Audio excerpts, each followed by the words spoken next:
And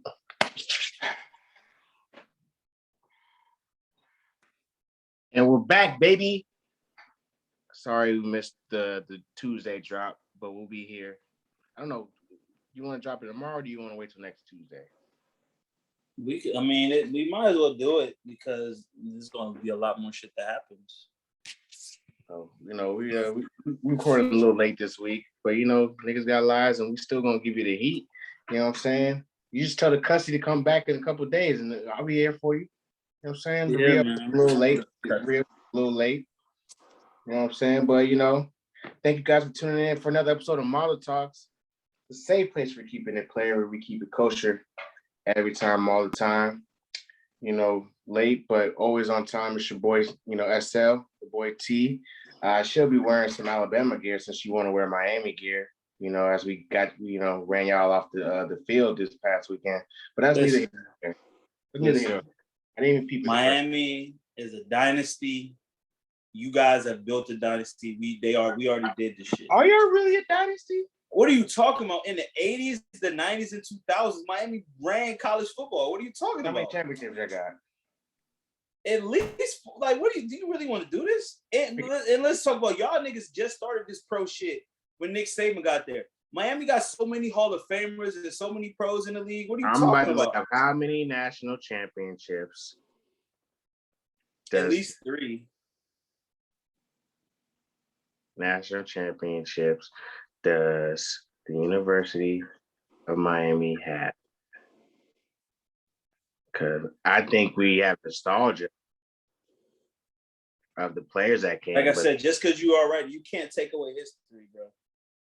Nigga, 83, 87, 89, 91, 2001. 1, 2, 3, 4, 5, nigga. That's 5.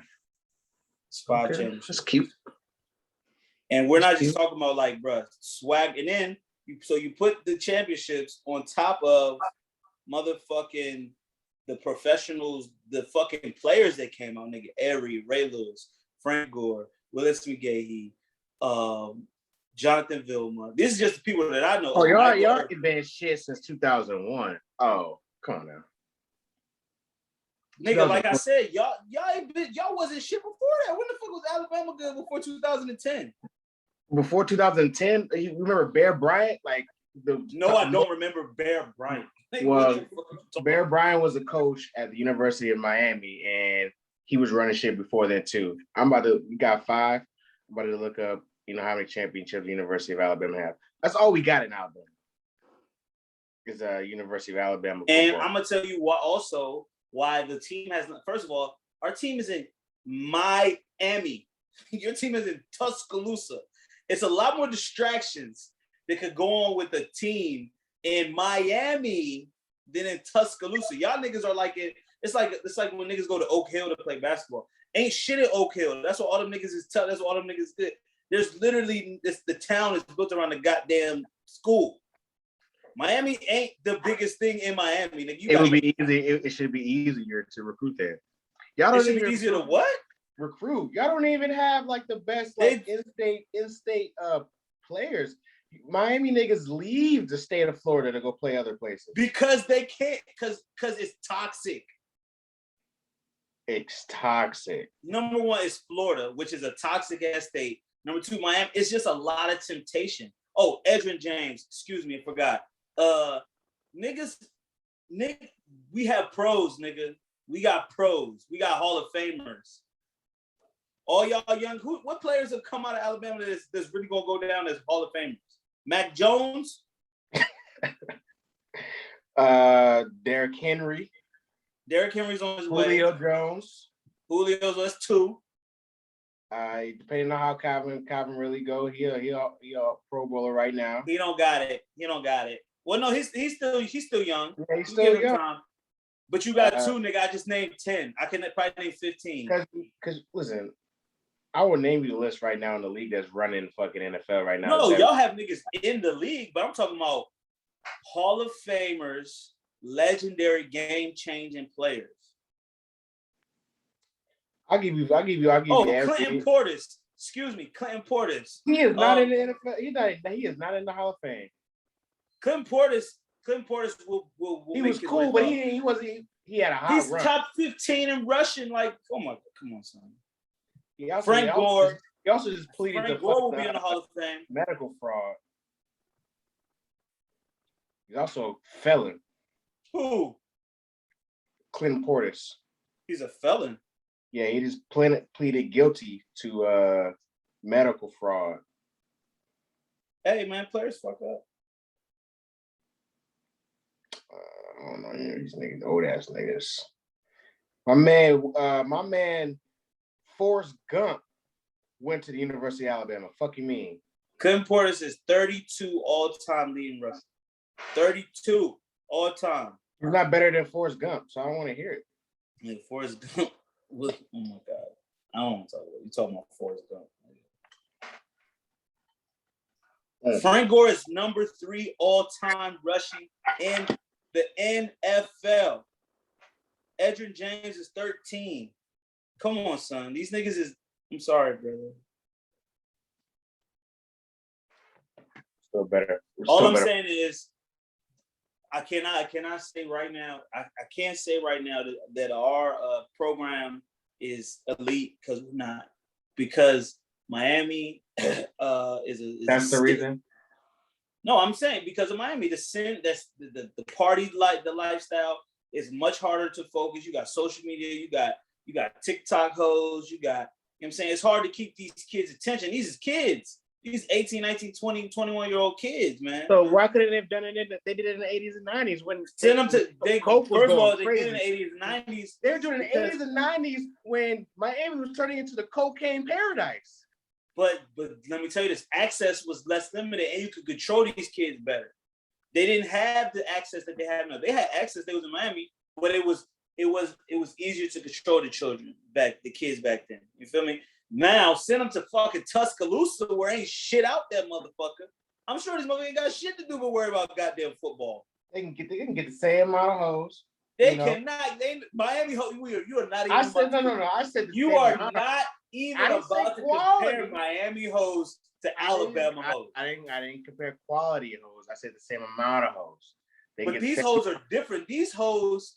These are seasoned veteran hoes. Y'all got some amateur little high school hoes for these niggas. These hoes at Alabama, they're giving up pussy on the first. Everybody, listen. Everybody knows that college athletes, D1 athletes, are fucking all the students. We know this. That's at any college in the country. Yes, the D1 athletes are fucking.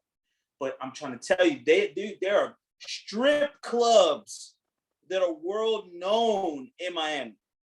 You feel me? Porn stars, porn companies. Sure. Ain't no porn getting shot in fucking Tuscaloosa. Not no good porn. We don't know that, but we'll go ahead. I'm following the narrative. All I'm saying is, if I'm gonna make an excuse to why the program has not flourished, they had a good season. They had one good season in the past probably 3 years. So they were ranked in the top 10 for a couple weeks. I just think it comes down to distractions. You guys have a better, you know what I'm saying, a better hub of your program. You know what I'm saying? Ain't shit going on with their but football. Okay, Miami got a lot of shit going on. Okay, they got every professional sport you can think of: football, basketball, baseball, on every level. Probably got hockey. I don't know. You know what I'm saying it's tough. It's a destination. So it's hard for kids to stay focused down there. But the history speaks for itself. Okay, listen. I'm gonna let you build the narrative, and then let the listeners decide if they're gonna rock with you or not. But how you been, man? How's life treating you? I'm getting old, bro. My body hurts. Yeah, I ain't been hurting myself like you. But nigga, I'm preparing to go on vacation, so I've been exercising. I was hooping. I hooped last Sunday, and I'm old, bro. My hip hurt. My fucking back hurt. My fucking, you know what I'm saying? That's just rust, and you're not using. That's the first time you hooped in a long time. I ain't hooped in like a year. Yeah, you ain't use them like you ain't use your fast twitch muscles like you used to. You know what I'm saying? Because you was probably cutting. You know what I'm saying? Trying to go to the rack. Nigga can only run 2 games. 2 games. Woo! 2 games to 16, and it was only half court. Was it 4-on-4, 3-on-3? 3-on-3. 3-on-3. Well, there's a lot of movement, you know. Yeah, you know what I'm saying? But I felt good, you know what I'm saying? It was I felt it coming back, but you know, it's just I'm old, but other than that, life is good, you know. Life is good. How you doing, man? Oh, Dallas tied it up 7-7. Who scored? Amari? I don't know. I gotta look at ESPN. Sorry, fans, listeners. As we're recording, it is the kickoff of the NFL season. Yes, fuck the NFL, but you know, niggas need some shit to do to occupy our time. And we'd rather be watching football than doing other fuck shit. You know what I'm saying? True. I feel bad for ladies sometimes because there's really a small window when they can have our attention. Because just 2 months ago was the NBA playoffs. It was in and we was all tapped in. We tapped in, so you got 2 months of us, you know, no real sports. Well, we had the Olympics, but the Olympics was in Tokyo, so we couldn't really watch that like on our Yeah, them hours were weird. The hours were weird.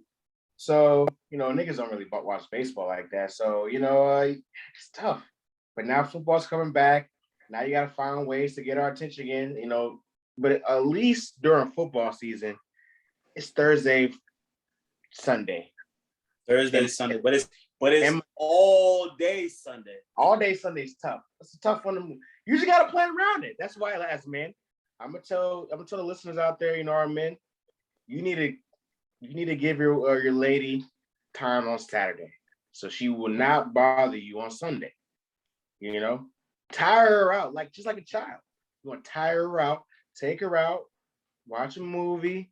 You know, if you need to buy her a bag, go shopping or whatever, feed her and fuck her, so that on Sunday at that 1:00 kickoff time till 10, 11, whenever the last game is off, cool.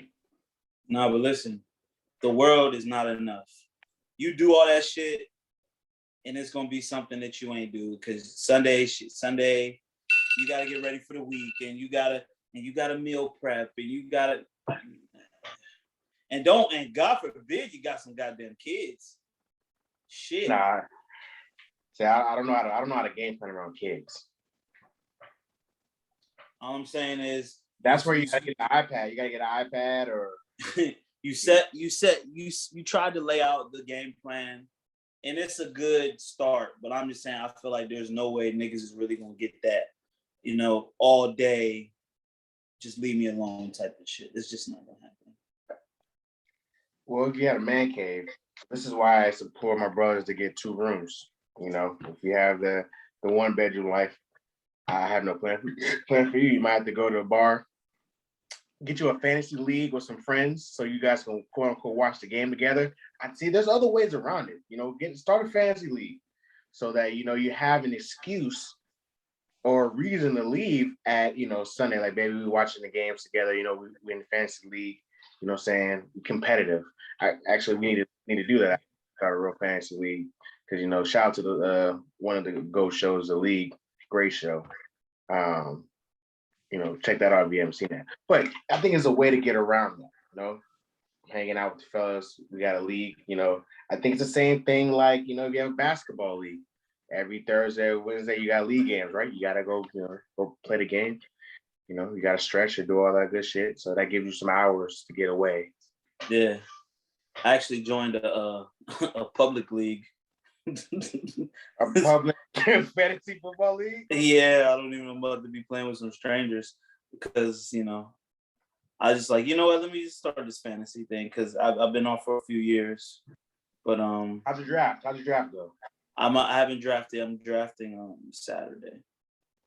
Wait, y'all drafting before all the games, so only one game will have been played. So technically, if you pick somebody that plays tonight, how does that work? I don't know. I've never drafted before the season, after the season started. So I don't know. It's public. Who gives a fuck? It's for fun. Just, you know, make the games more interesting. Yeah, you know, that's what it is. You know, you're watching your other teams and things like that. You know, But life is life, man. Trying to get money, trying to build a brand, trying to, what I'm saying, wake up, still keep a good hairline. I'm slowly, distancing myself away from my barber. So, he texted me, update. He texted me his new hours. So, I didn't text it back. So, I'm, doing the thing, slowly ghosting.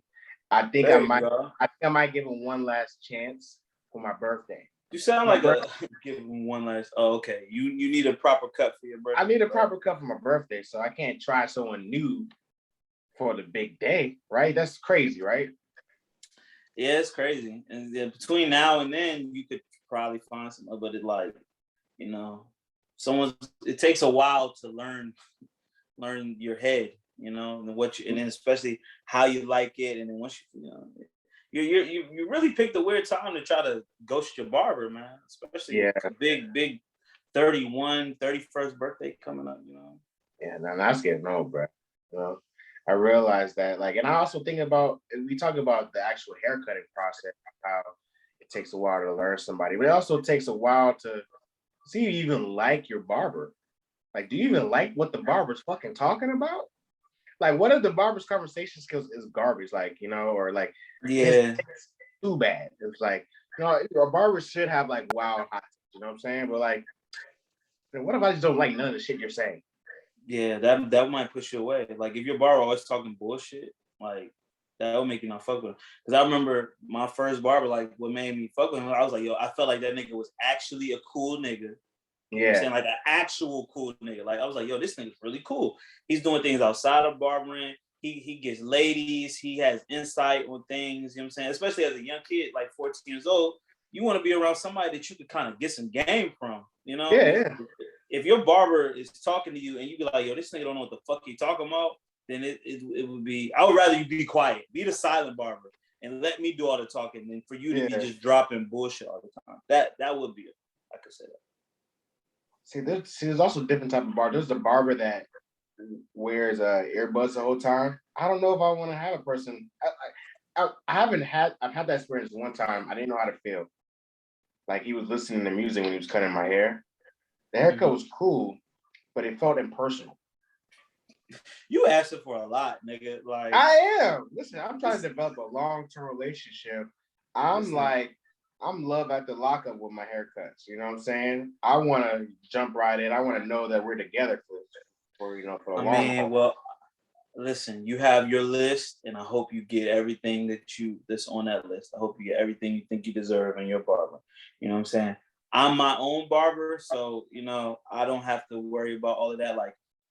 You know what I'm saying? You got to worry about if his breath stink, if he stink, if he if he takes some hella breaks to talk on the phone, if he's on time, if you know what I'm saying, if he takes a long time to cut, if he listens to you when you tell him what, because I know some barbers, you tell them what to do with your hair, they do whatever the fuck they want to do.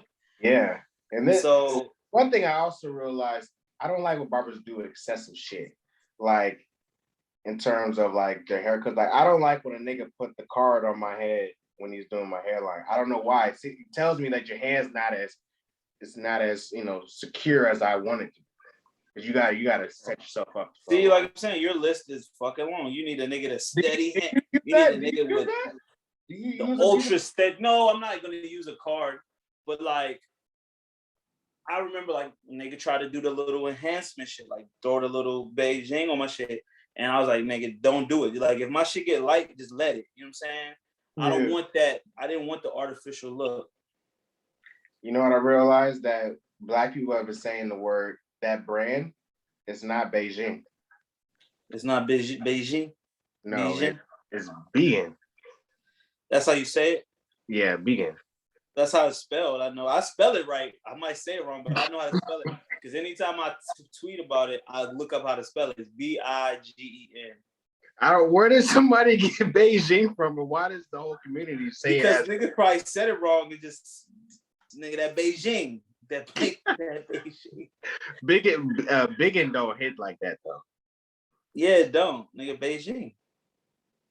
Maybe there is a brand that's Beijing and I don't know.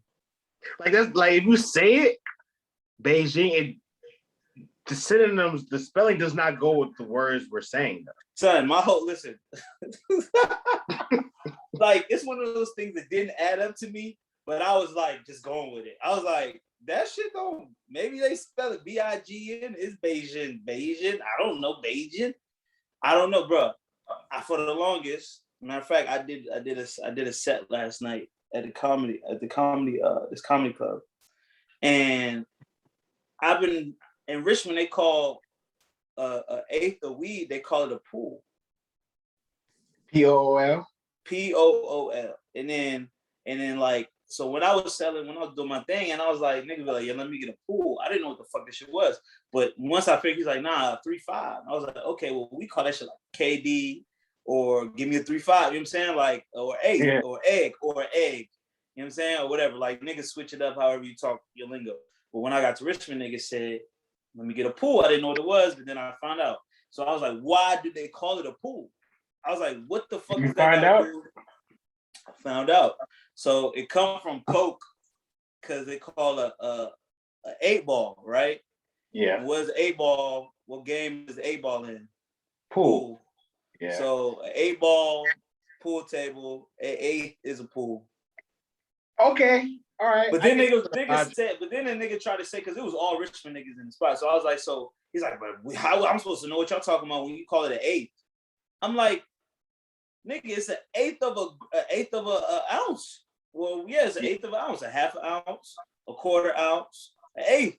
A quarter is 7, and then half of 7 is what? 3.5. That's it. That's an eighth. Like, we just doing mathematics here. Like, when it comes down to it, drugs will teach you math. Yes. Especially weights. It's literally yes, that's literally the weight. So then you got to know the grams and ounces. An ounce has a certain number of grams in it. You know what I'm saying? A pound has a certain number of grams in it. You know what I'm saying? A half a pound. Has, like, especially when it comes to, well, Coke and weed, like, the weight is how you sell it. You sell it by the weight. Yes. You know what I'm saying? Somebody didn't know a lot. But it's hey, I'm glad I learned something I didn't know yesterday. I was very, it made sense once the nigga said it, but at first I was like, it makes sense. But I was like, pool. I was like, this shit ain't got nothing to do with water. I thought, I was like, maybe it was some nigga that had the city on lock. His name was Brandon Poole. He's like, yeah, son. And Brandon Poole, he only used to sell eighths, and they just like, well, we just gonna name it after that nigga Poole. I don't fucking know. I would tell you, black people cool as shit though. I tell you that though. Oh yeah, too cool, bro. Thinking about something like that is innovative at the very least. Well, listen, we're gonna talk about it later on the show, but if it's one thing, drugs will never go anywhere, bro. Like, drugs are as American as anything else, bro. Like, drugs, cocaine, weed, pills, everything is like, it's part of the fabric of America, bro. Alcohol, you know what I'm saying? Everybody has some type of relationship with it, unless you are like a former addict or something, or you just never did it. But most people have some relationship with some drugs, they drug of choice. Yeah. So, man, you got anything to keep it funky this week, bro? I think I kept it funky already. I talked about the A. I talked about. Oh, that was it? Yeah, I'll just say that. Yeah, I figured out what a pool meant. You know what I'm saying? But it still don't make sense. And now, since Kevin Durant is no longer 35, I guess a KD could be like a 7, his number 7. So a KD could be a quarter now. You know what I'm saying? A 7 grams. Let me get a KD 7, 3.5. Who's number 35? Ain't no popular 35 anymore. No one noticeable. Yeah, nobody noticeable. So yeah, you just have to stick with the you know what I'm saying, say the 8th, the egg, or the 3.5. Let me get the 3.5. I just want to know, what is, like, you know, every year there's a trend of, you know, college age kids, especially white frat boys, doing wild shit to just I know what you want to say. Yeah, creep out and just disgust. And, you know, college football started last week, and I've seen at least 3 videos of people dousing themselves in mayonnaise and eating restaurant size gallons of mayonnaise. All right. Commercial kitchen size jars of mayonnaise. Yes. I don't understand the relevance. I just don't understand. That's it. I just don't understand. I don't understand why you do it. I don't understand what do you gain. Literally, like, what do you gain? You got a couple five. You got 30 seconds of time on ESPN's Twitter and Instagram, but now you're known as the man that douse themselves in mayonnaise. You're stinking all day because you can't leave. You're not gonna leave to take a shower. So you're sitting there, literally. You're sitting there. You're sitting in the stadium all day in the hot sun, smelling like mayonnaise. Mayonnaise in the sun, it do not mix. Maybe they're just. I'm gonna stop doing this. This will be the last time I do this. Maybe they're just leaning in to the stereotypes about white people being mayos, being mayonnaise, and they're just leaning in. They're like, you know what? They think we love it. We're gonna show them. You know what I'm saying? But I don't understand why they're doing all these shenanigans with mayonnaise. It doesn't. Why mayonnaise? Because they're leaning into the mayonnaise. I don't fucking listen. I enjoy mayonnaise on my sandwiches, and I use it. And there's some recipes that I like to use in it. But I clearly express that all I need is a little a dab will do. You know what I'm saying? Dip the knife in, spread it thin. I do not like globs. It should not be gushing from the sides. You know what I'm saying? I enjoy mayonnaise as a topping, as a condiment. I have it in my fridge. No, I don't have a commercial size jar of it. I actually don't even have the normal size. I got the little small jar just because that'll last me. That's all I need. But I'm not gonna get into the mind of these animals. I'm not gonna get into their minds, man. I don't know why they're doing that shit. It's crazy. It's upsetting too. It's upsetting. Alcohol makes you do a lot of crazy shit. Alcohol never made me smear anything on my body. Alcohol. First off, he wasn't even drunk because he had the plan and the intention to do that. Because he walked in that bitch with the restaurant grade mayonnaise. So I seen security. I seen two dudes do it. One dude did it on like the game day, like they be behind the niggas when they're filming the game day, and I see niggas in the stands do it. And so he brought that in. Why they let him in the fucking arena? Why they let him in the what do they call it? The arena? What do they call it? The stadium. Why they let him in the stadium with a jar of mayonnaise? Like, this nigga is a mayonnaise gobbler, son. Niggas will get arrested for bringing in jars of anything. Niggas can't bring shit nowhere. It's like I said, God bless them. I don't know. God bless them. May they be healed from whatever affliction they're going through. You know what I'm saying? Attention. We talk about what hoes do for attention, what women do for attention. These white men are doing it for attention, and they getting it. People are recording them and putting them on national television. Speaking of attention, man, we talked about Tim Tebow again, and they will not let that man fail. I promise you. Oh, I have never seen a person just be uplifted for being mediocre. It's amazing. He's tapped in with the right people, bro. He's either Illuminati or he gave his butthole up to some. I don't know. It's white privilege. It's just like these TikTok bitches that are. Let me stop calling bitches. It's just like these TikTok girls that are like getting HBO, whatever. I'm like, they're stealing all their content, but then they get the biggest look. I can't explain Tim Tebow. He wasn't ultra talented. He went to Florida. He won a national championship. He won the Heisman off of just being running. You know what I'm saying? He wasn't throwing that motherfucker like college. And there's such a disparity in talent from college and college teams. You know what I'm saying? It's only about 10, 12 teams that are actually top level. You know what I'm saying? And hey, bro, he got a job doing what? He's hosting First Take with Stephen A. on Fridays. He's kind of like Jake Paul and them. Like, people love to hate him because I'm not a fan of Tim Tebow. but he obviously has fans, for the Christian. He's a real Christian. White people love Christianity, and he's like the great white hope that really never achieved much. I don't know, but he's not, bro. He is mediocre at the slightest least, the very minute level. He's just a mediocre man. Bro, he gotta look. Okay, obviously, he gotta look from. He gotta look from Urban Meyer, who was his college coach. So there you go. You got a little nepotism type of situation. It's about who you know, and he knows the right people. I'm sure he's a lovely guy, nice, warm, congenial. He probably cool with the motherfuckers. What, ESPN, Disney? Do you know Disney be all about that Christian? Sure, they want it. They want that perception. They want that to be the face. Like they want a nice, clean cut person. But he don't even got good sports takes. What the fuck he be talking about? Exactly. His sports takes aren't making me like, yo, he got it. Like,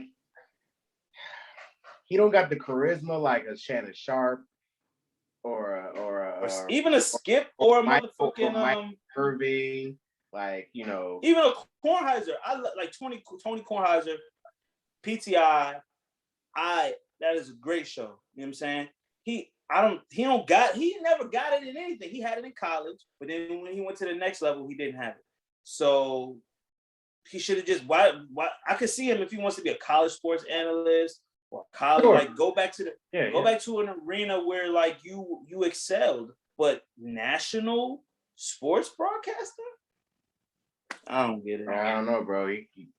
I would tell the brother, like, go back to Florida, go back to Gainesville, or like, and be the man. Be the man. You know what I'm saying?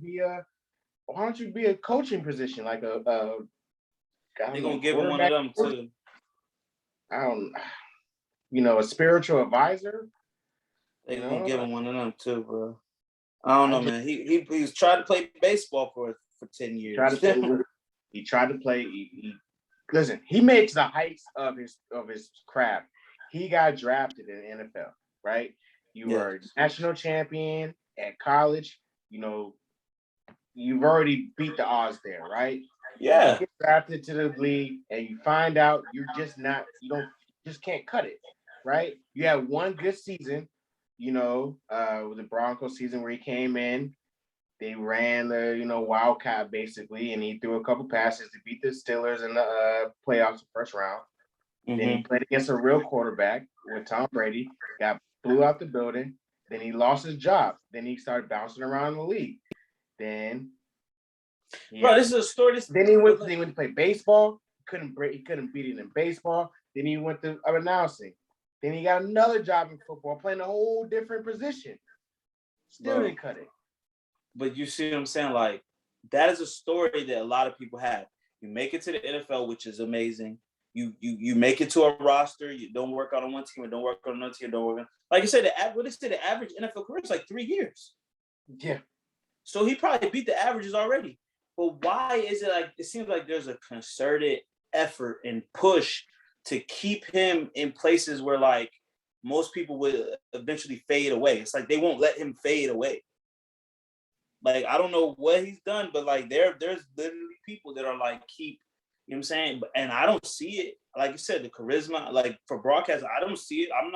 First of all, I don't watch many sports shows like that anyways, but I'm definitely not tuning in because you said, oh, Tim Tebow's going to be on the show. You know what I'm saying? That's not the draw I was looking for.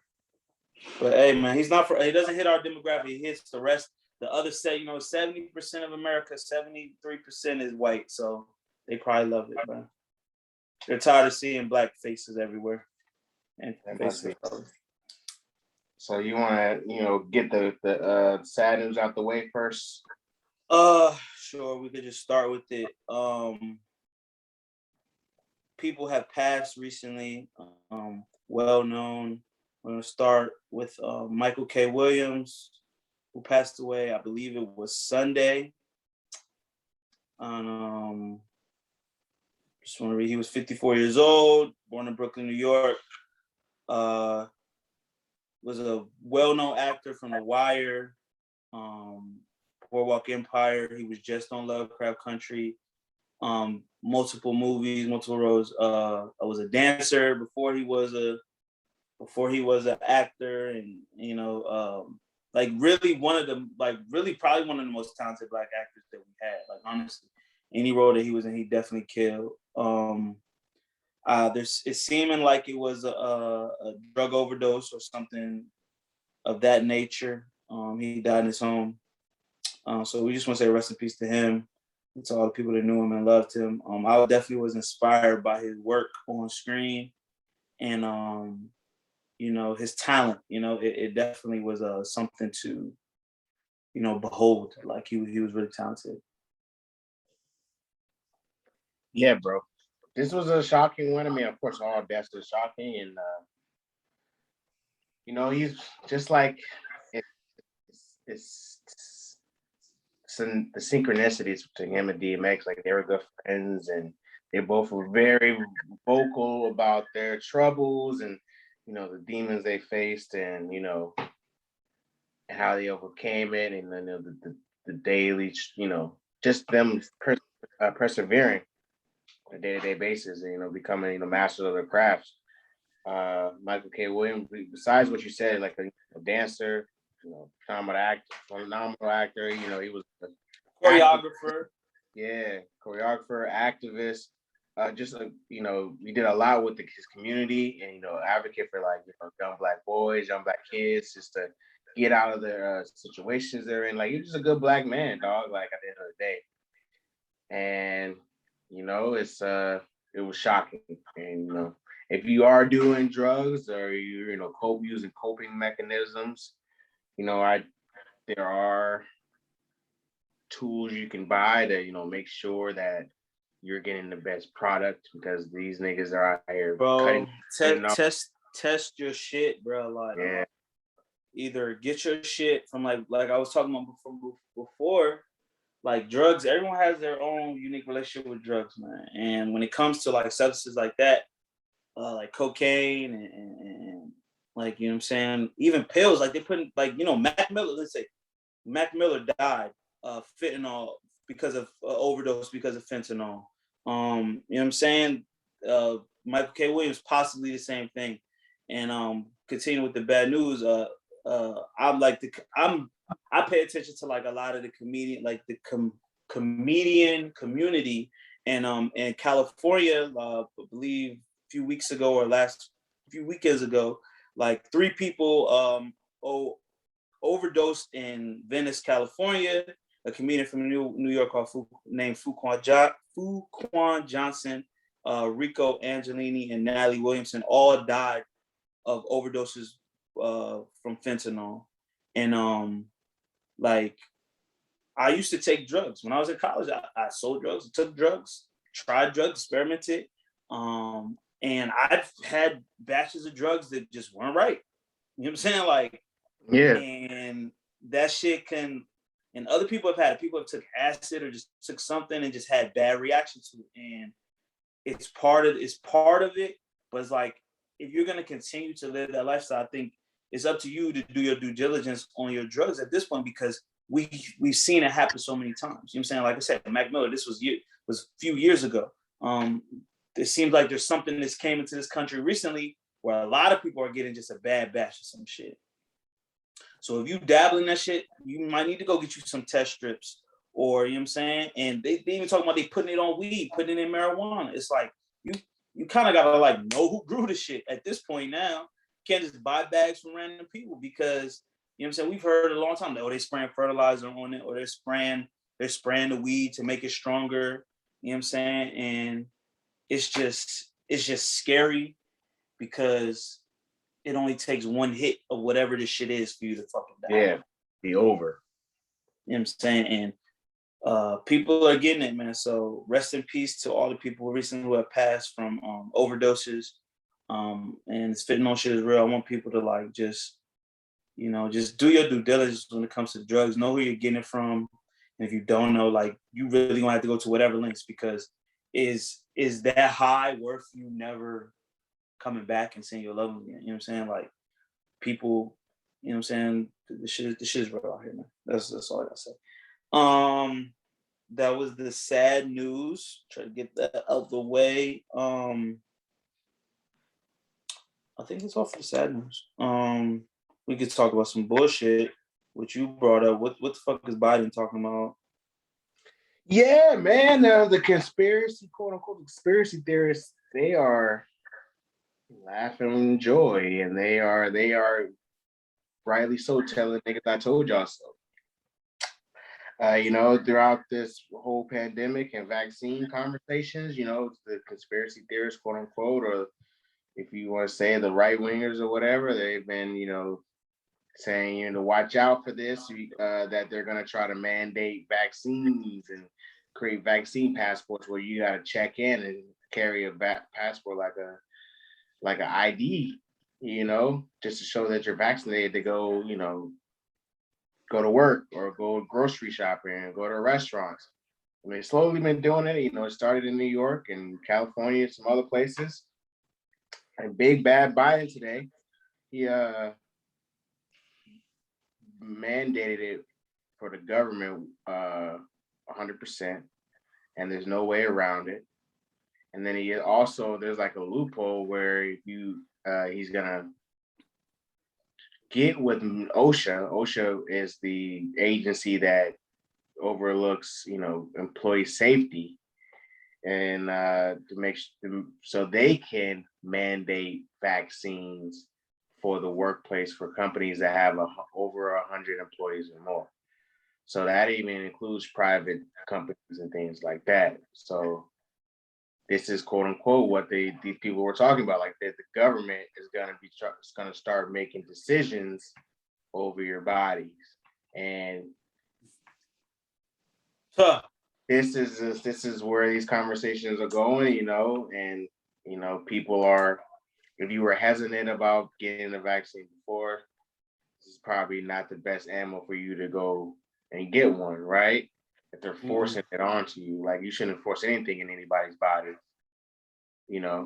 But like you said, the government like telling people what to do, especially when it comes to their bodies. We're gonna parlay right into that. Texas passing their abortion law, talking about banning abortions after 6 weeks. It's crazy law.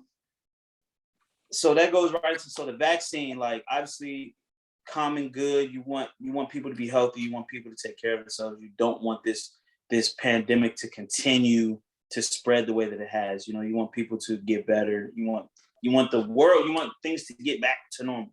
But it's like there's a divide that already exists.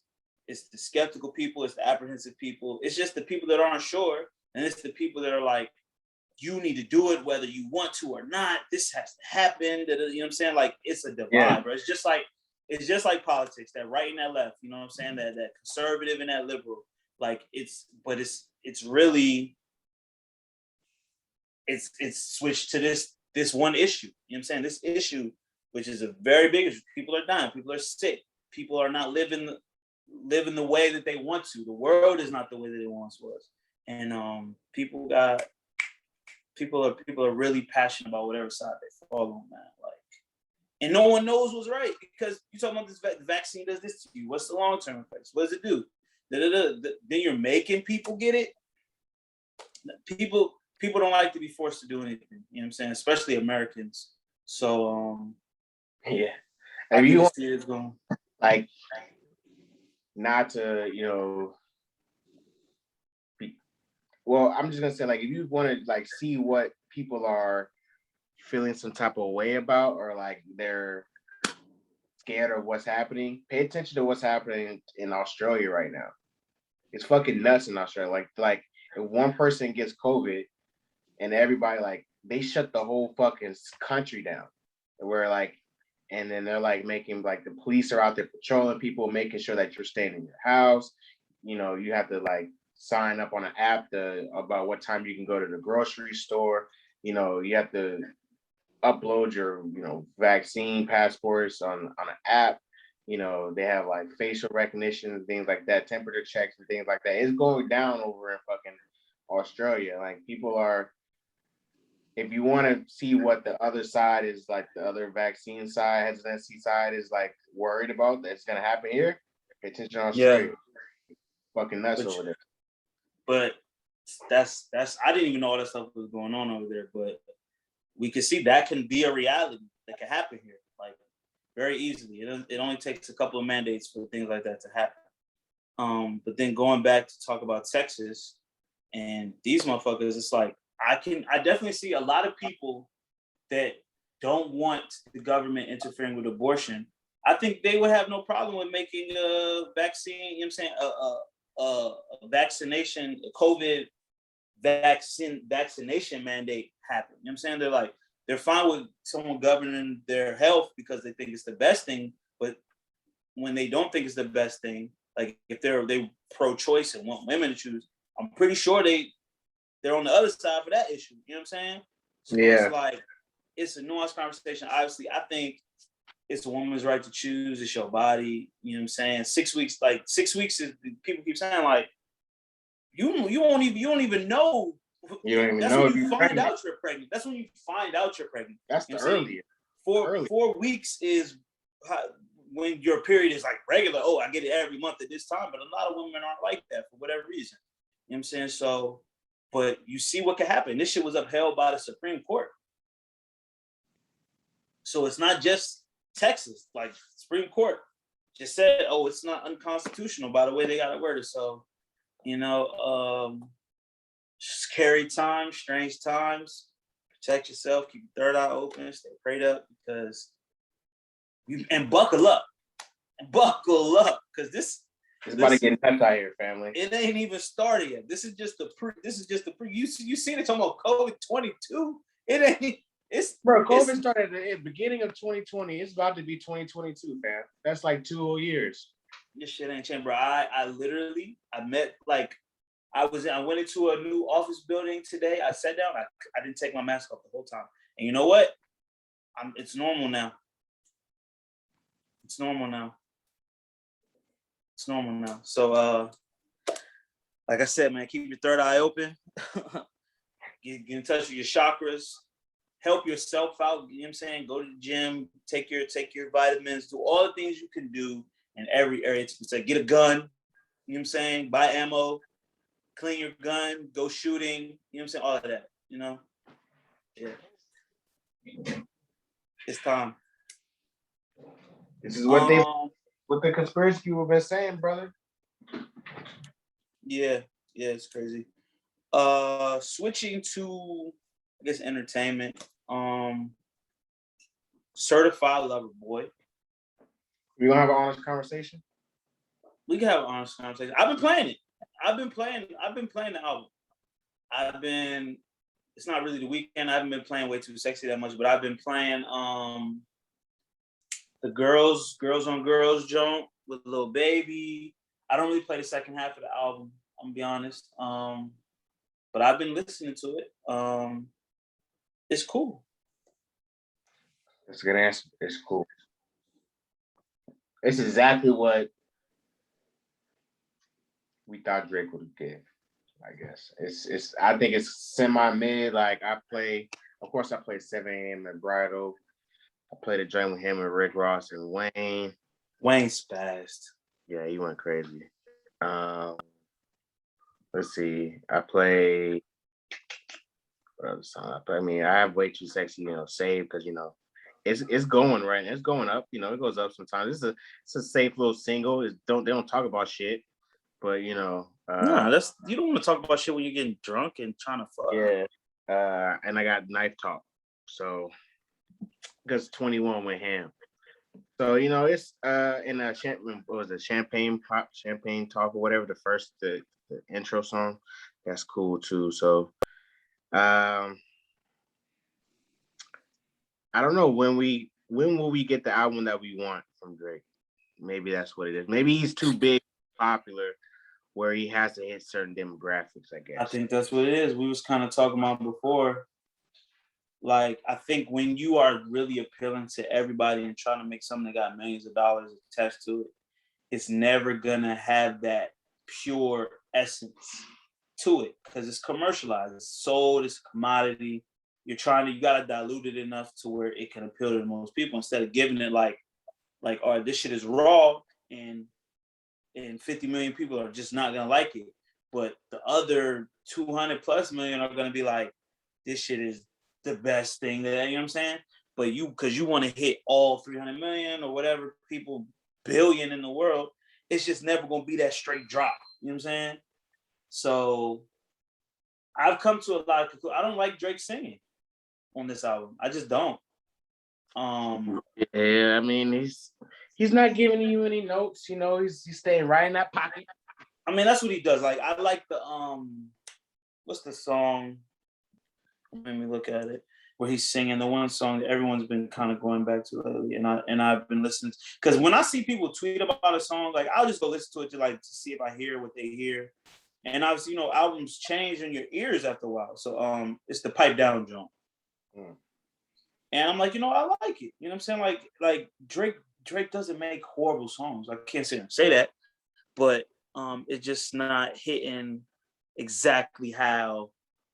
Bro, when Nothing Was the Same came out, that shit was like, I was like, yo, this is great. This is great. From beginning to end, Nothing Was the Same. Like that probably is my favorite Drake album. Nothing Was the Same. And this I wanted to say. I can't say that between Kanye West and Drake, these two albums, these are not even their best works. No. So how am I gonna, rant and rave and praise it when like I've heard better from both of you? So like I said, I take what I take from Certified Lover Boy. It ain't even really that Lover Boy. Like how he ain't really even loving that. Yeah, like you would have thought he was Lover Boy. This is the R&B single. This is an R&B. I was thinking this nigga's gonna be really talking about toxic love. He could have been talking more about it, because Drake love to be a toxic nigga. Yeah. But I don't know.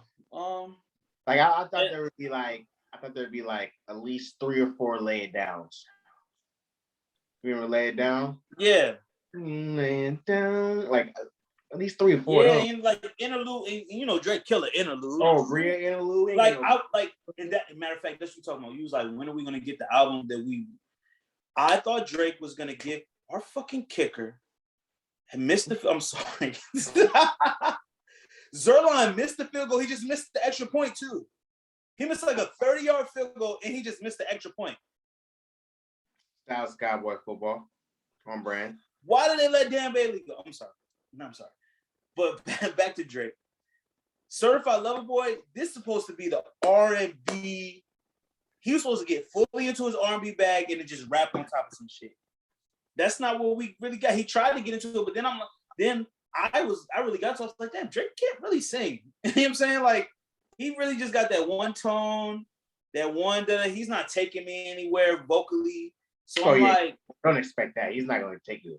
But that's what I'm saying though. So Certified Lover Boy, I'm thinking like Jodeci mixed with some motherfucking Tank, mixed with some Trey songs.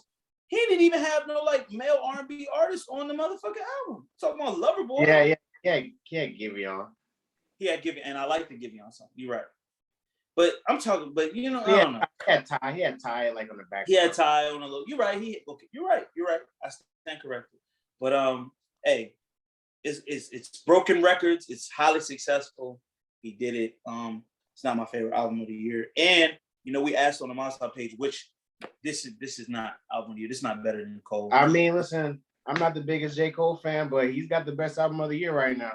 It's between him and Tyler. I gotta listen to Tyler all the way through again. But Kendrick about to fuck up all these niggas, bro. The bar is set low for him. For Kendrick? Yeah, not like in a bad way. It's just like the competition hasn't set the bar crazy. Yeah, if he does like a quarter of what he can do. Oh, and honorable mention, I want to say that Dirk and Little Baby album deserves a lot of credit. Migos album deserves credit. I couldn't put it. I listened to the Dirk Little Baby album like a lot. And I'm not a Little Baby fan like that. I've never listened to a Little Baby album, but I listened to that Dirk and Little Baby album. But yeah, in the graphic, I couldn't put all the albums. I put like a few, but definitely just like musically and rapping wise, I got Tyler and and Cole up there right now. But I can't wait for Kendrick to drop, really. This man Cole will really just say, "Hey, you guys want an album?" Boom, and like, bro, none of the antics, none of the delays. You gotta love it. He said, "I got something coming. It came. Pause.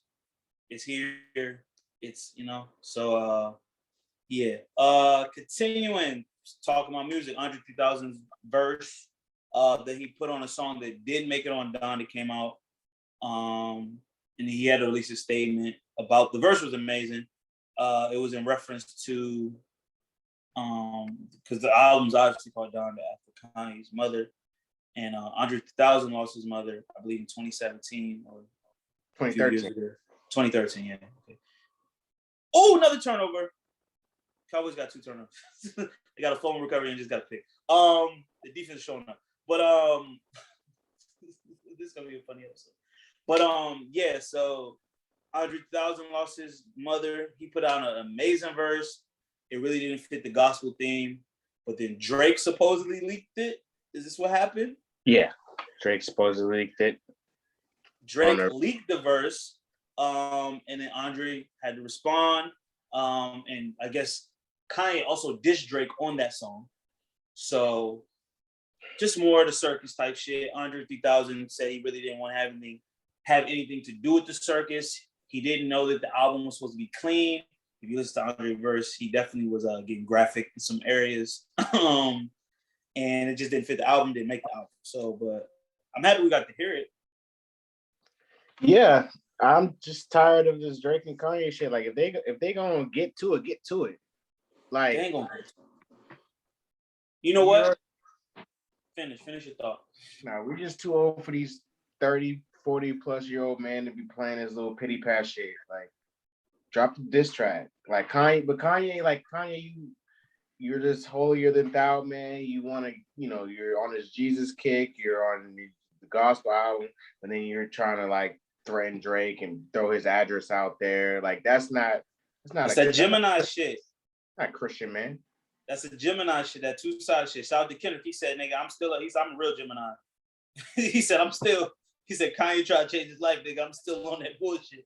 But I think that a lot of them, I think that Drake has a real family. Drake has a real life. Kanye has a real family. Kanye has a real life. I think that this beef, like if they were going to do it, it would really affect their families and their real lives in a way. Because you got to think about it. These guys have known each other for years. They literally live in the same neighborhood.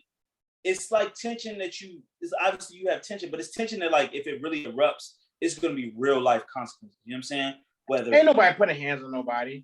No, I'm talking about just like a relationship consequences, like, oh, they're gonna fall out with the family in this way or so and so. So you know what I'm saying? I think, and I don't think either of them want to do that because I'm sure both of them have some type of dirt on each other that they don't want to come out. You know what I'm saying? So they're trying to keep the gloves on with each other, but it's like y'all fucking holding your punches, and niggas is like, yo, if y'all ain't gonna fight, nigga, just leave each other alone. That's where I'm at. That's where I'm at with it.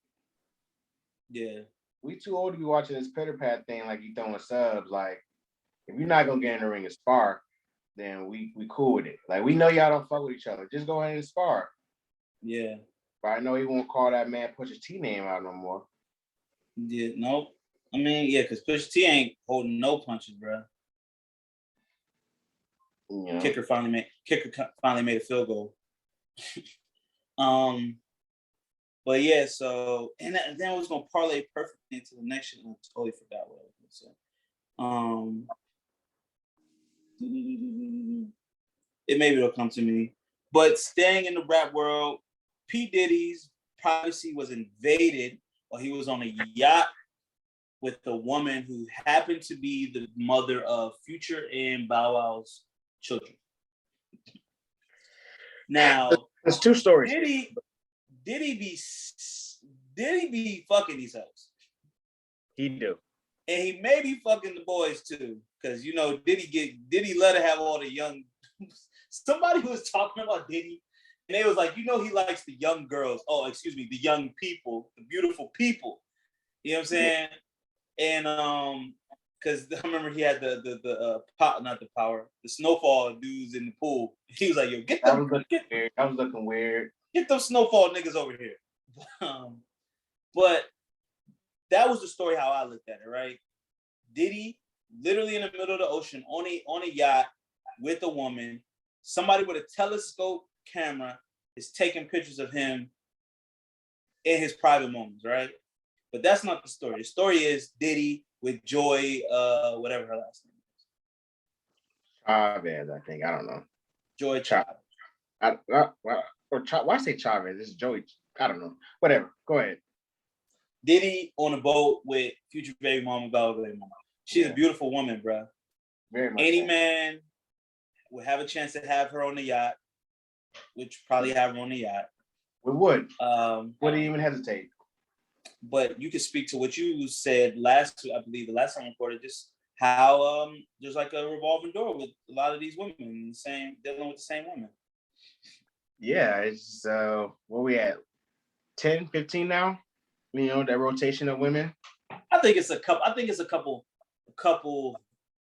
dozen. Probably a couple dozen. 30 to 40. Because it's like obviously I think some of them actually don't want the spotlight. They want to be low.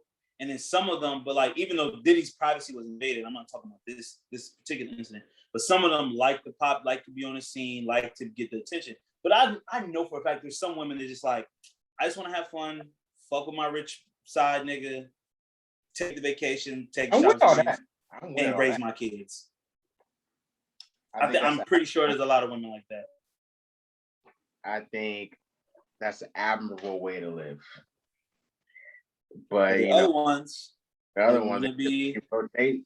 I think there's a group chat of niggas like, oh, once they get pictured with the new joint, or when they hit one of the joints that keep circulating, they get added to the group chat of the men. Bro, Holly weird. Kind of have to do with this, but did you see that there's a video with I'm not gonna talk about it.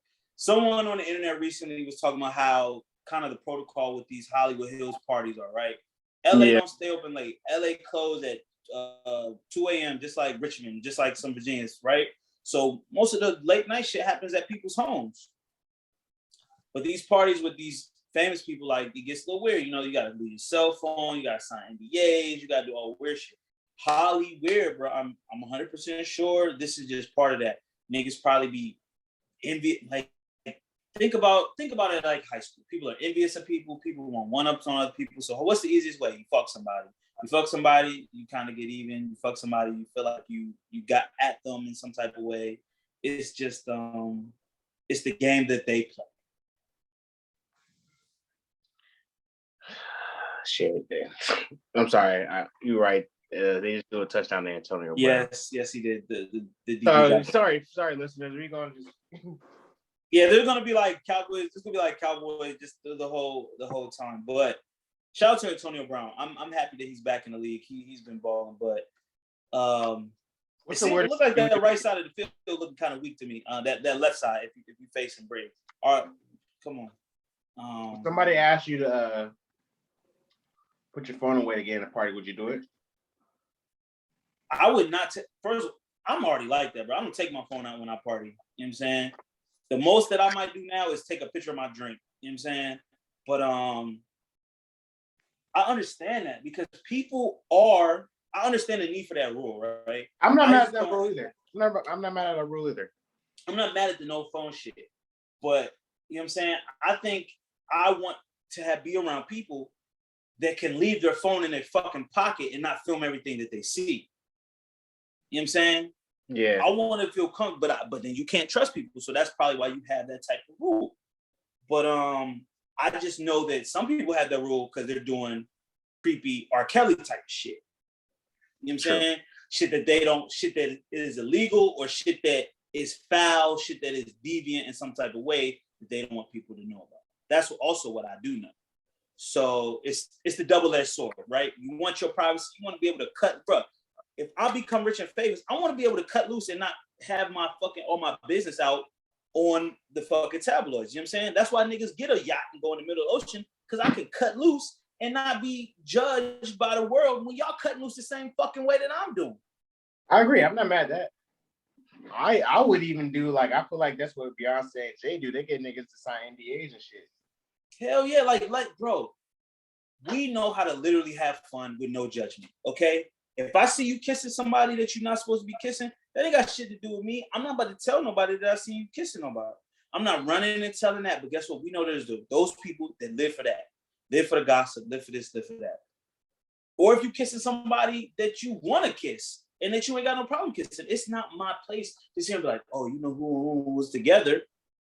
But see, this is a commodity to the entertainment industry. That's a whole article or on a website. That's a pic. You know what I'm saying? There's money behind it. So I understand the game. It's just I know that Holly weird shit really be popping off.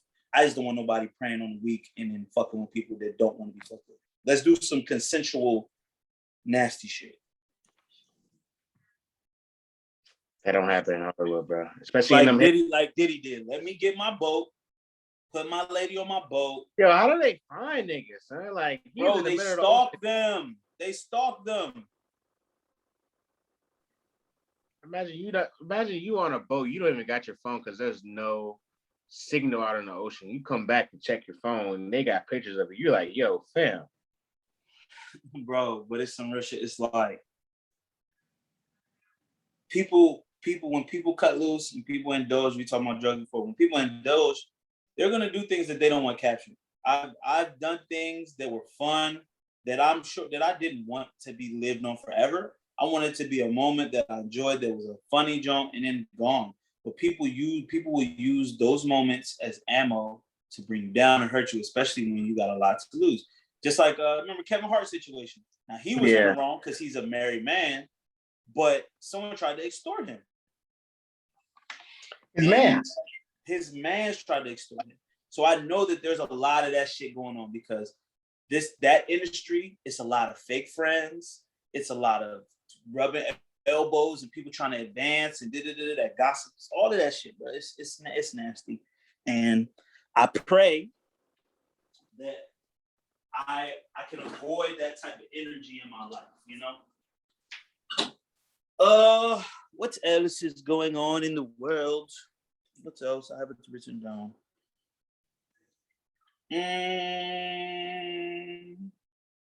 We'll talk about. Do you want to talk about Gunna or Blue's Clues first? Let's talk about Gunna. Yeah, let's talk about Gunna. Okay, back to the Hollywood shit. Can these niggas really dress, Chris? I'm about 60. I'm about 80% no. 80% no. And you know the real steppers or the real dressers, you can tell. Yes. Like, you know, they're putting pieces together that, you know, necessarily aren't always designer brands. And the thing with me, especially if we're keeping it in the realm of hip hop, it'd be like these hood niggas that get on, saluting them black brothers getting on and out the hood, but then they get around, you know, some white people, or they get a little money. Now they can afford, you know, some designer brands. Now they're fashionistas. Nigga, fashionistas. Now they know. Now they're telling niggas how to put pieces together. Or like these niggas ain't know how to dress, or they've been sneakerheads for the whole life and stuff like that. I'm like, I don't like when people play in my face. Like we've seen, like, shout out to Offset, right? Offset is a good example of a nigga that we've seen you before. Like we saw you when y'all were on the way up, that you weren't the fashionista or, you know, that you claim to be now. Like you got a whole show where he's doing like streetwear competition. And he's you know, he's picking designs, and you know, he's walking on the runways and shit like that. And you know, he's doing like the sneaker shows where he's quote unquote a sneakerhead. And it's like I can't really trust your judgment on that. And he be popping shit. I remember like he was popping shit about sneakers, and it was like, nigga, you just bought like somebody else's collection. And like these niggas definitely have cheat codes to that shit. Like you got money, you got access, you can get fly real quick. But this started because of Gunna. And Gunna is another example of a nigga that claims he's a fashionista. So, he has the whole dripper ground, series, so he claims he's a fashionable guy. He's wearing, fashionable brands and things like that. But listen, everybody has misses, right? Everybody misses. Yeah. But that nigga be missing a lot. And a lot of these niggas just be missing more than an actual fly nigga would miss, right? You actually have style, you have taste. You're gonna shoot 40% from the 3-point line. You know what I'm saying? You're gonna shoot high percentage from the field. But a lot of these niggas be shooting low percentage and saying they're fly. Like I understand. And just because they be putting fucking fashion brands on it, that's where you think you're like, you're the man out here. Like you wear. The nigga had the SpongeBob boots on, bro.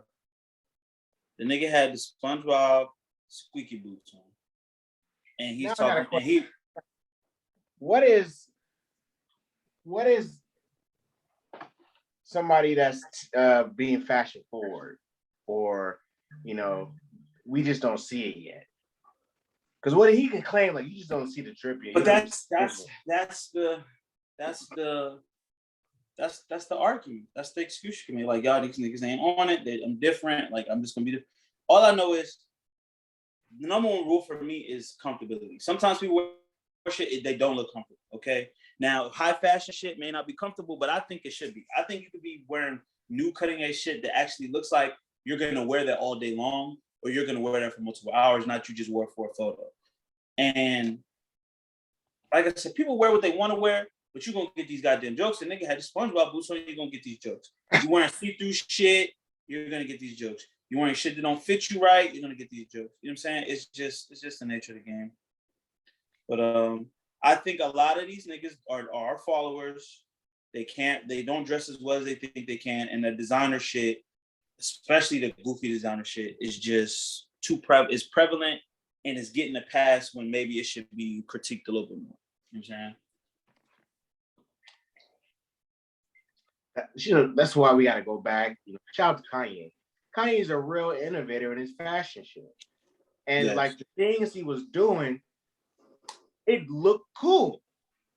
Yes, that's the thing. He hit. When he swung, he connected. Now, of course, he missed. There's like, you know what I'm saying. He especially when he was with Kim, he missed. He was missing a lot more. You know what I'm saying? He's missing. But when it comes to fashion, obviously you gotta take risks to actually be a fly person. You gotta try things that other people are unwilling to try. But when you fail, they're gonna question your taste. I think the thing when these quote unquote fashionistas are failing, it's just like you're failing by putting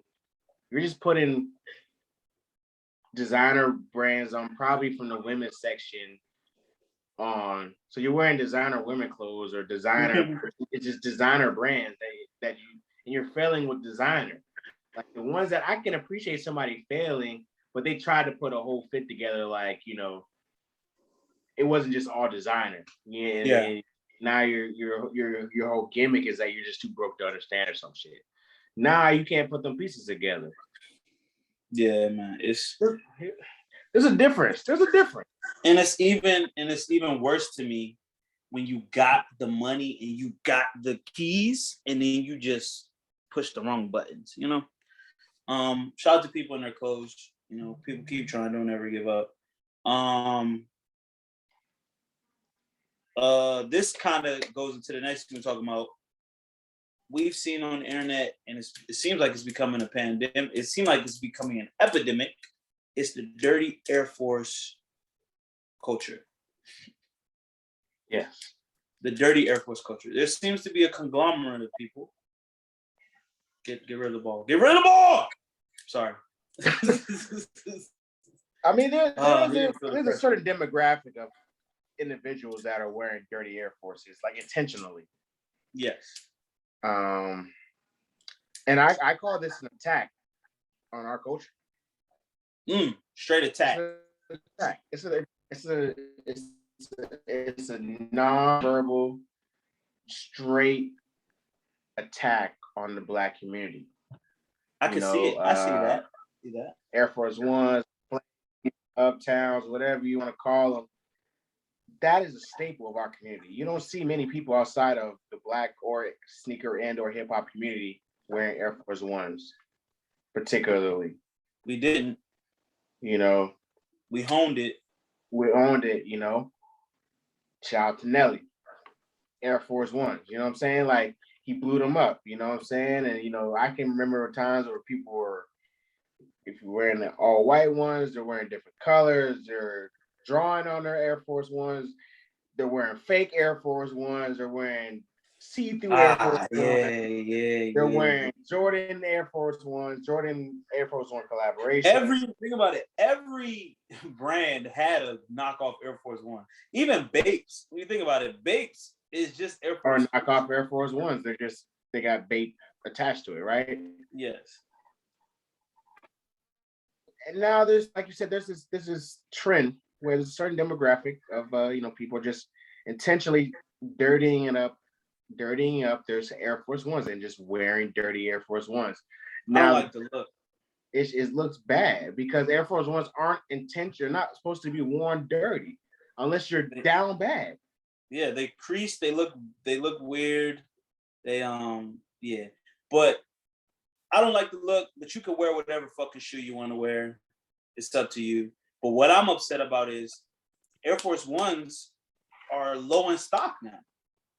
They're hard to find. And niggas are reselling Air Force Ones. What the fuck part of the game is they that? Were $90? $82. They went to 90. So now they like 92. That's regular inflation. $92 for a pair of all white Air Force Ones or all black if you into some other shit. I don't know what you're doing. Some all black Jones. But it's like nothing. It's like we're slowly losing everything that we loved in our culture. Like it's slowly like we're gonna have like literally things that like have a lot of sentimental value to us are losing their value, and we're never gonna get it back. It's never gonna be the same, and it's gonna be gone forever. We're just gonna have to give it up.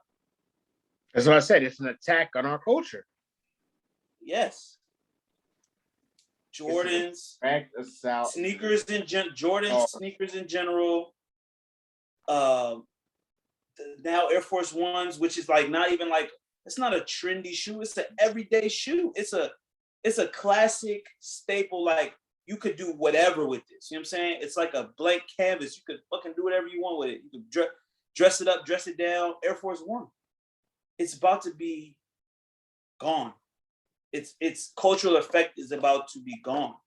And it was something like cost money, but wasn't crazy. Now you're talking about you reselling them. So what the fuck does that mean? How much is the Air Force One will cost?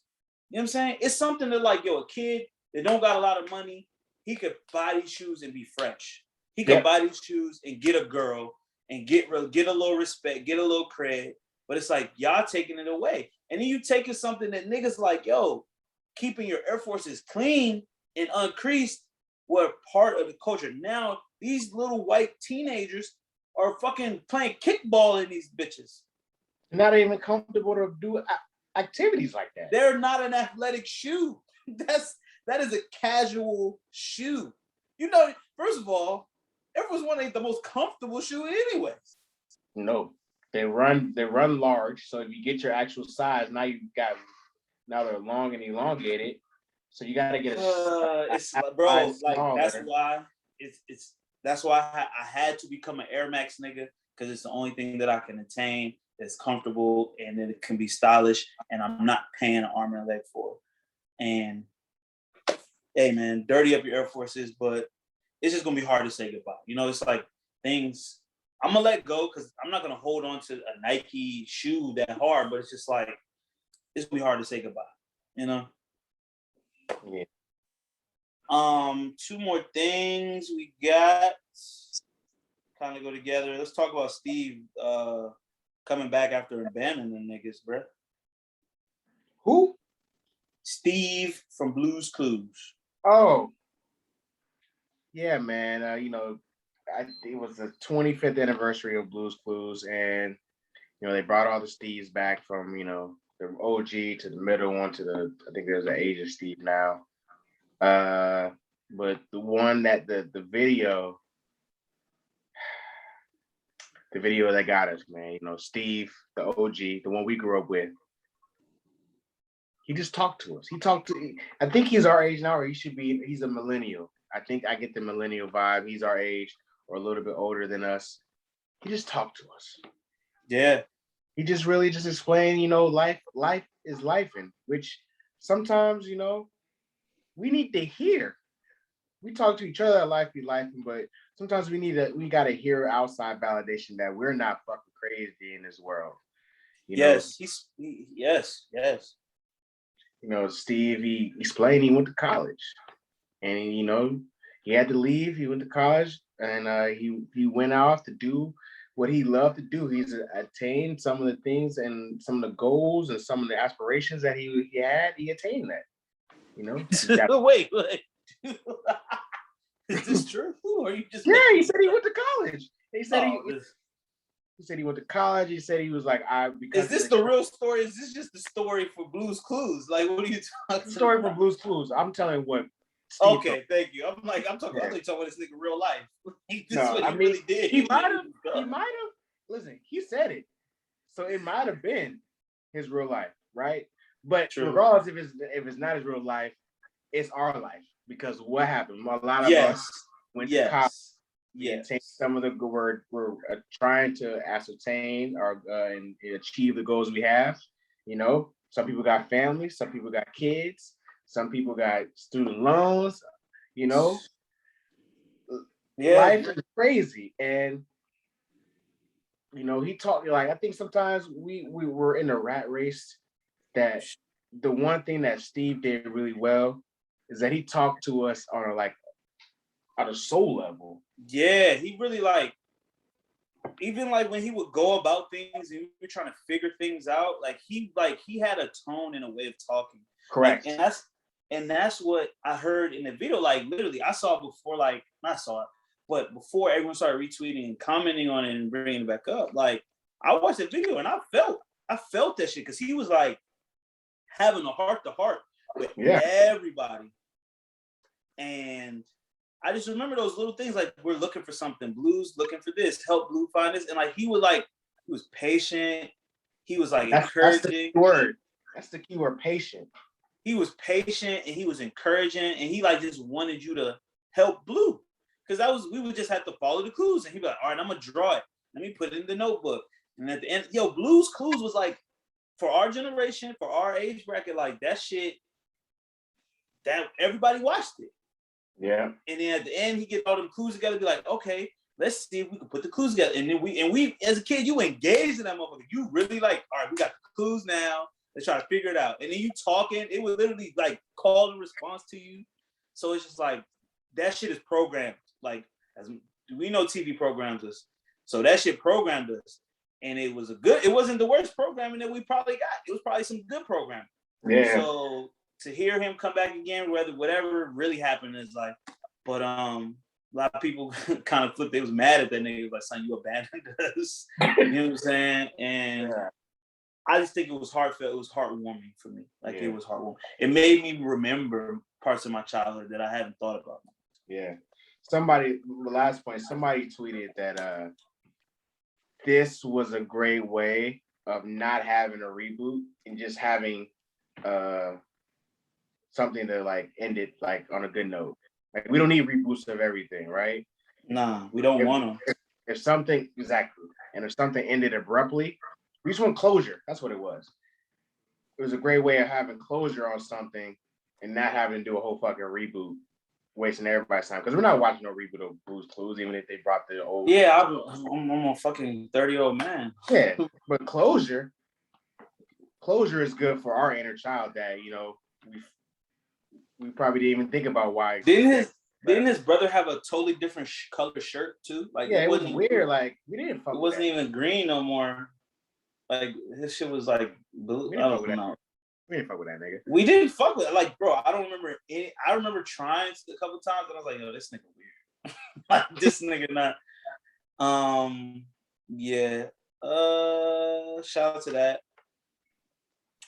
Something that has been a topic recently. I don't know if you guys have seen this or heard of this, listeners. I'm sure you have because you guys are tapped in. You guys are really out here. Actually screenshotted this. There's been a conversation going on around Twitter and around on internet. It's like, would you rather have $500,000 or sit down at a dinner with Jay-Z? And this conversation keeps coming up at least. It keeps popping up. He's like, well, which one would you do, right? And I think recently, this past week, there was a dude that he went in. He was like, listen, the right answer is to take the dinner with Jay-Z because he will give you. And I even screenshot it. He explained. He's like, it was a nigga, and I think it kind of is like, he's an LLC Twitter guy. He said, I'll explain since most can't comprehend. Dinner with Jay-Z is the better option over $500K because the knowledge and expertise he has. Let me stop right there. Yes, Jay-Z's knowledge and expertise is worth over $500,000 to him. This is where I was like, yeah, you're not lying about that, but that shit ain't gonna be transferred to me over a dinner. That nigga got that shit over fucking 30 years working in the music industry and in the fashion industry and in the spirits industry and in the cell phone. Like, what are you talking about? That shit's not gonna be transferred over to you just because you meet the nigga. Boom. And he said, because of the knowledge and expertise he has, he'll give you the blueprint on being wealthy and successful. If you ever listen to anything that Jay-Z had, just because he got an album called Blueprint, the blueprint for everyone is fucking different, my nigga. I cannot rap like Jay-Z. I was not born in Marcy Projects. I don't have the story that Jay-Z has.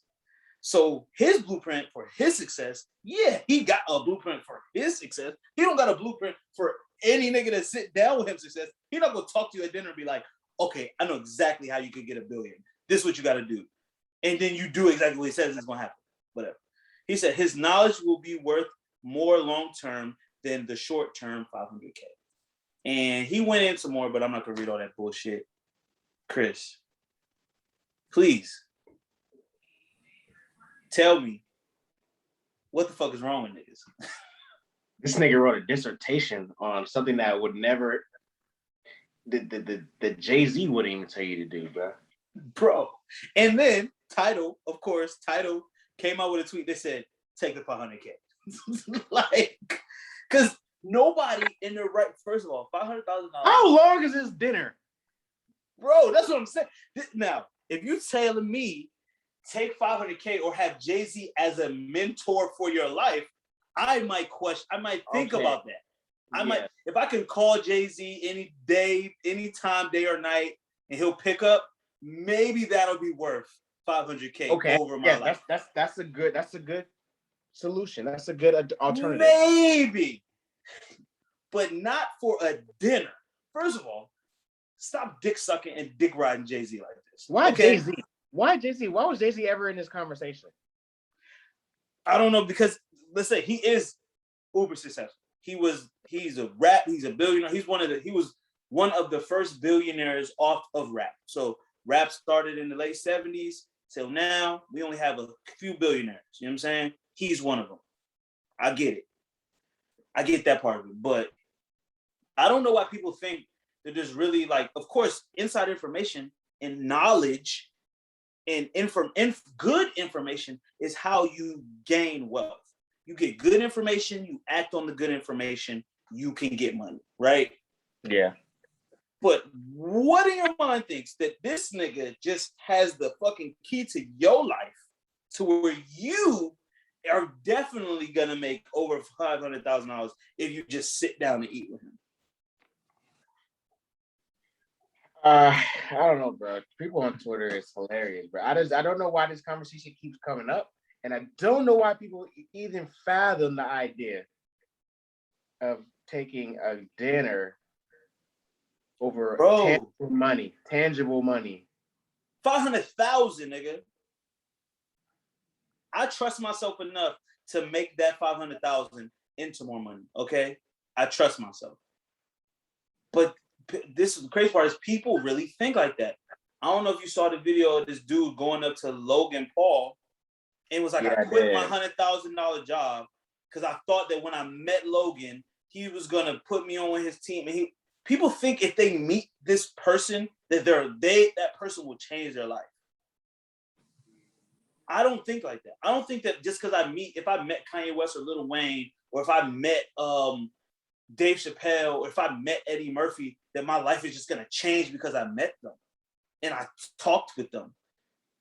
I've listened to a lot of successful people's story, and it was I never heard any of them say, I met this one person and then my life changed the next day.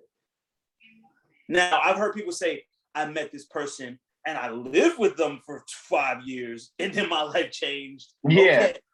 Or I met this person and I spent every day with them for 9 months. Boom. But ain't no one dinner worth $500,000, my nigga. I'm sorry. Unless at that, I can't even fathom. Just like you said, I can't fathom. LLC Twitter needs help. Yeah, that's yeah. At least Tidal shut it down. Since Tidal, So happy. Jay-Z's platform says take the money, there should be no more of this conversation. Bro. Don't most people in this country live check to check? Yeah. Most people in this country are what one crazy expense from being broke, right? One hospital bill, right? Yeah. Oh, and I love shout out to Atlanta. I can't wait for Atlanta to come back. Remember the nigga took the dog and did all that shit with the dog to get the dog bread. Yeah. Took something that he had and made a couple trades and got a dog and was like, yeah, he's gonna breed that dog. You're gonna have like $5,000 in like 6 months. And he's like, my nigga, I need money now, nigga. I need to eat today. Poor people don't got time for investments, nigga. I'm hungry now. These niggas, this nigga acting like, yeah, you could just come on, you meet Jay-Z and you'll make the money. Nigga, my kids gotta eat today, nigga. $500,000 is gonna feed my family. Shit, that's a great segue, I think, for next week. Because we could talk about, you saw Akon's comments after. Oh, goddamn. This nigga, and then fuck all the people that get rich and just forget what it was like when they wasn't. Nigga said, I think rich people got worse because I they think got more problems. I think there are levels of problems, but yes. Poor people problems are definitely not life or death every day. Yes. You might have more. I don't eat today problems.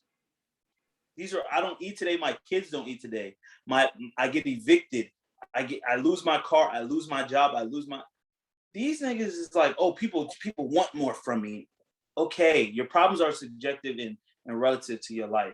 But nigga, you can't sit up there with millions of dollars and think, eat the rich.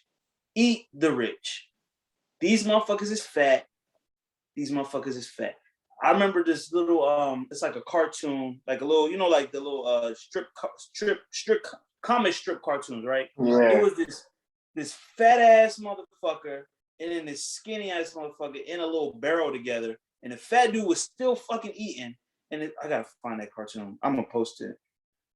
All I know is eat the rich, man. These rich motherfuckers will really, they suck the life out of the lower class and then be talking about, well, then why don't you do something about it? Nigga, you're sucking the life out of me. I can't do nothing. I can't build something if I don't have the materials to build it. Okay? And just because you did it, it's not the same path. Everyone's path is different. It takes a lot of luck. The people do hit the lottery. People do get lucky. People do hit a lick and people do come up. Yes, we're all trying to do that. But you can't sit up here and say out your rich ass mouth that niggas, that you got more problems The rich people got more problems. They call him Akun in the joint too. I'm happy they called him Akun. Because he's Akun. He's like, niggas get rich and forget who the fuck they was. Become OJ Simpson. You still, nigga. Oh, this nigga was stealing cars, trying to get by. That shit. I was like, this nigga is just out of touch, bro. Just stop. And first of all, fuck all these cameramen and these paparazzi asking these niggas these questions. I don't give a fuck what Akon thinks about anything. Shout out to Dave Chappelle. I take that back. It's not I don't give a fuck what he thinks about anything.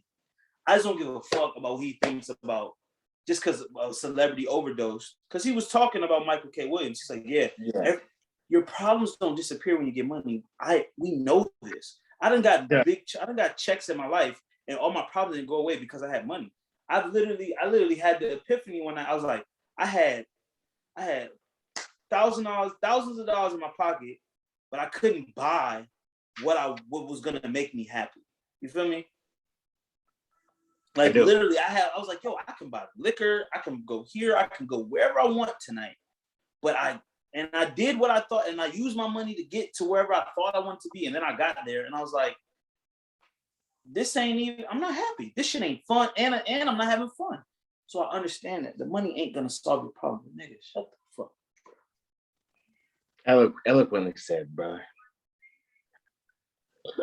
I think we should wrap it up. Try to catch the second half of the game because I'm tired. I think the fans, the listeners, tired of hearing. Yeah, you don't want to hear us have any more outbursts because the Cowboys are gonna let us down. They're gonna, but we're at some point. But yeah, man, I want to thank you all for listening to another episode of Malta Talks. Safe place for keeping it player. We keep it kosher every time, all the time. We're on all social media platforms, all digital streaming platforms. So, wherever you think you listen to podcasts or watch podcasts, we're on YouTube as well. Come check your boys out.